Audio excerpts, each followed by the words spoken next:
is Swoop, and this is Real Talk, Real Solutions.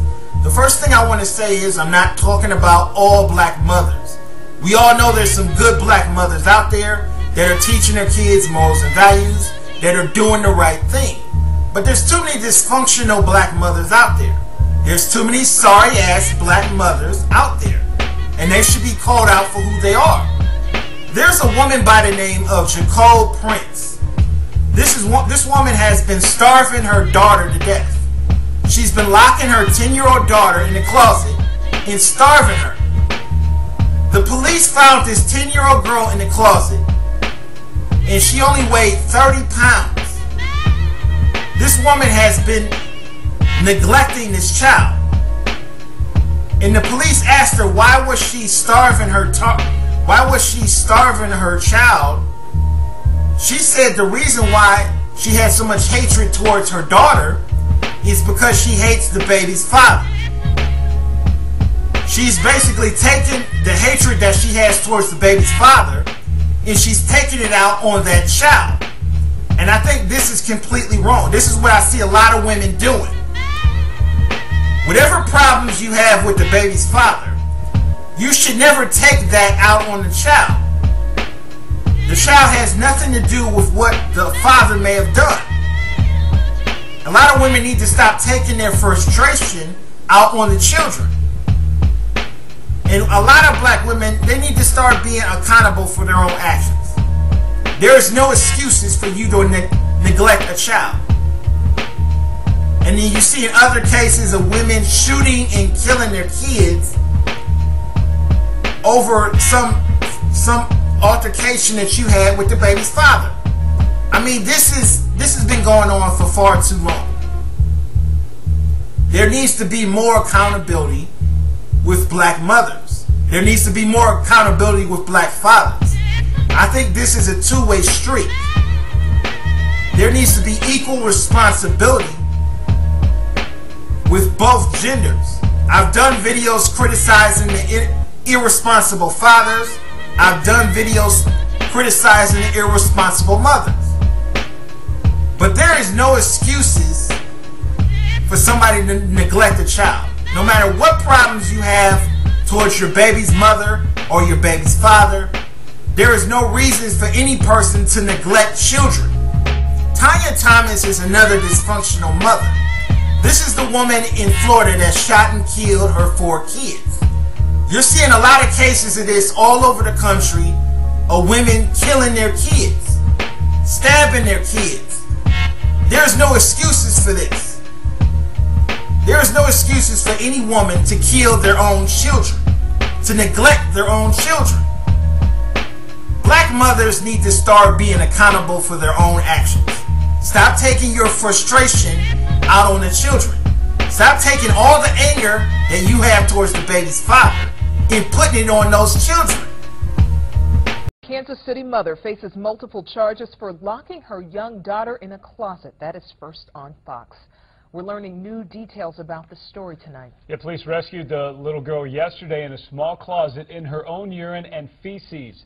Fox 4's Gia Vang is working for you live in front of police headquarters tonight with more on the story. Gia. That's right, guys. The Jackson County Prosecutor's Office says Nicole Prince faces multiple charges. Now, these documents here say that she faces charges of abuse of a child, assault in the first degree, and endangering the welfare of a child. Now, although the details in this case are a bit disturbing for some, the prosecutor's office says it's actually somewhat of a blessing because the child is no longer in that situation. Nicole Prince sits in a jail cell waiting for her first day in court. The Jackson County prosecutor charged the 29-year-old for locking up her daughter in a closet on and off at his apartment on Highland Avenue near 13th. Shocking for neighbors who didn't even know Prince had another child living in the home. And every time we do go to Nicole's house, we'll knock on the door, tell her to come out or, see what she's doing. She wouldn't open the door all the way. She'll come out and shut the door behind her.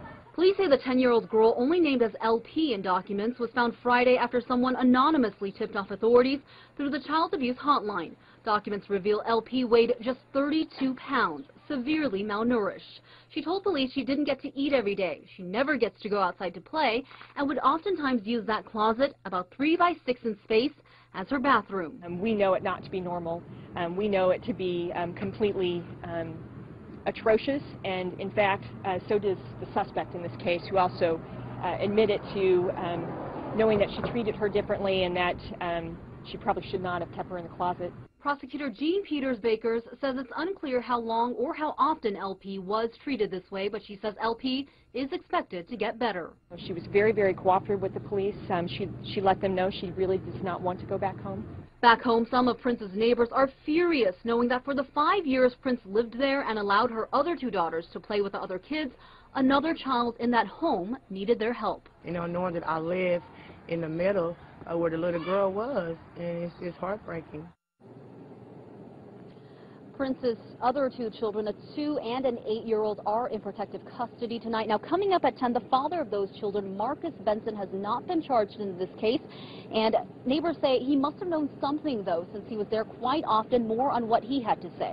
Slaughtered in an overnight shooting rampage, and so many questions tonight start with why. Good evening, I'm Martha Sagowski. I'm Jim Payne. Why did a local mother shoot her 4 children, and why didn't they escape when they had the chance? It's nearly impossible to comprehend what happened in and around this home in Port St. John, but sadly, we know the results. 4 children shot to death. Pebbles Johnson, age 17, her brother Jax, age 15, Jaslyn Johnson, age 13, and Joel, just 12. Their mother, Tanya Thomas, saved a bullet for herself and ended the carnage by shooting herself, dying along with her children. A lot of ground to cover in this tragedy tonight. We begin with West 2's Meredith McDonough in Port St. John with the latest.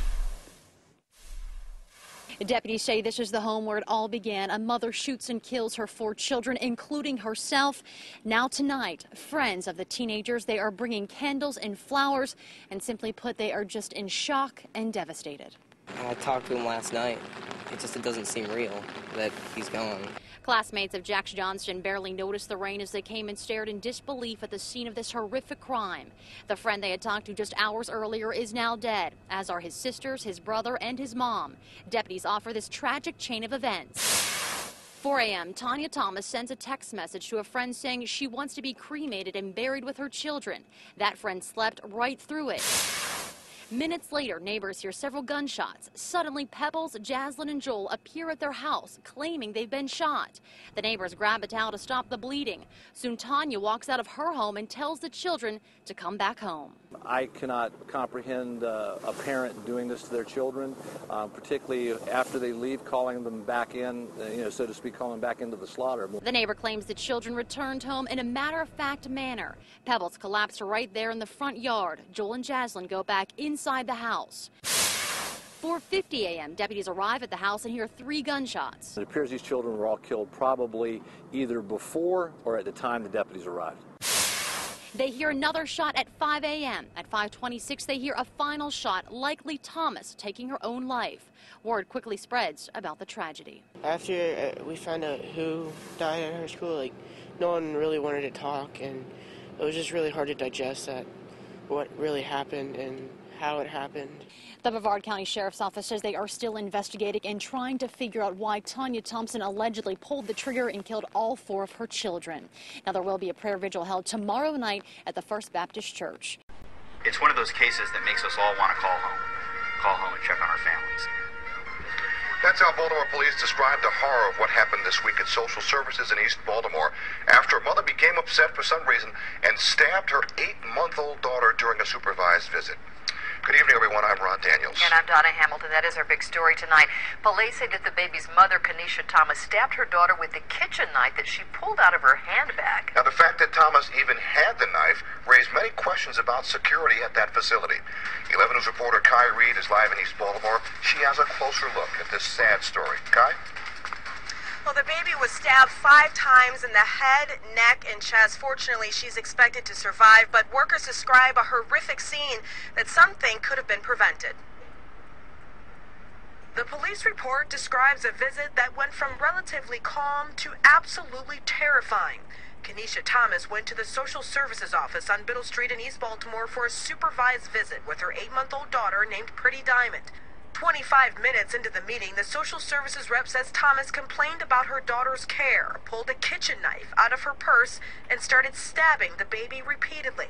She said several people came running to help as Thomas made the statements, "I hope my baby is dead," and "Lock me up. If I can't have her, no one will." People are distraught.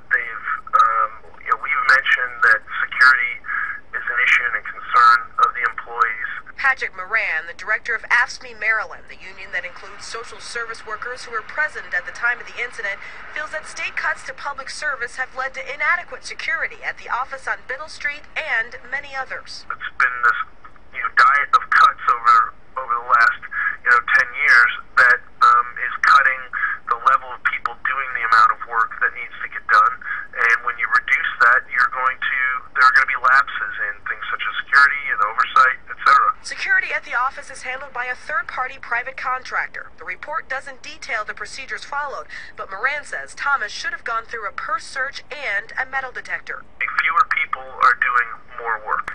And unfortunately, I think there's the possibility of seeing more of these sorts of mishaps because there's not enough people to cover every aspect of what needs to be furnished.